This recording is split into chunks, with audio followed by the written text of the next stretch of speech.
ក្នុងកលៈទេសៈស្មារតីមួយការពីជាតិពីខ្មាំងសត្រូវអ្នកញ៉ាលេងនវត្រាបែកចែកក្រុមយុវជននិងសិល្បករជាច្រើនផ្នែកចុះសមរភូមិ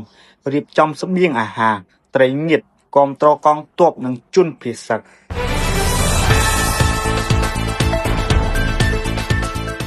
ក្នុងកលៈទេសៈស្មារតីតែមួយការពីជាតិពីខ្មាំងសត្រូវអ្នកអង្គការលេងនវត្រាប្រធានសហព័ន្ធយុវជនបូជាការពារយុត្តិធម៌បានចាត់ក្រុមយុវជននិងសិល្បករជាច្រើនផ្នែកចុះរៀបចំស្បៀងអាហារដល់សមរភូមិជួរមុខចុះប្រមូលទិញអំបុកផ្នែកប្រមូលត្រីងៀតផ្នែកធ្វើឆៃពៅផ្នែកអង្គផ្នែកទទួលអំណោយសប្បុរសធម៌បងប្អូនប្រជាពលរដ្ឋដើម្បីយកទៅចែកជូនដល់វីរៈកងទ័ពកំពុងឈរជើងការពារទឹកដីនៅបណ្ដោយព្រំដែននិងបងប្អូនប្រជាពលរដ្ឋភៀសសឹកដែលភៀសខ្លួនដោយសារសង្គ្រាមឈ្លានពានរបស់ថៃការចូលរួមរបស់ក្រុមយុវជនដឹកនាំដោយអ្នកអង្គការលេងនវត្រាធ្វើឡើងតាមរយៈការអំពាវនាវរបស់សម្ដេចនាយក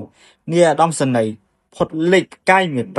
ហ៊ុនសែនអ្នកភស្តុភារកម្ពុជាកងយោធពលខេមរៈភូមិន្ទគាំទ្រដល់កងទ័ពកម្លាំងប្រដាប់អាវុធគ្រប់ប្រភេទនិងជនភៀសសឹកនៅពេលជួបការលំបាកស្មារតីសាមគ្គីភាពកាន់តែរឹងមាំការចូលរួមរបស់ក្រុមយុវជនគឺជាការចូលរួមចំណែកលើកទឹកចិត្តដល់កងទ័ពដ៏អង់អាចក្លាហានរបស់កម្ពុជា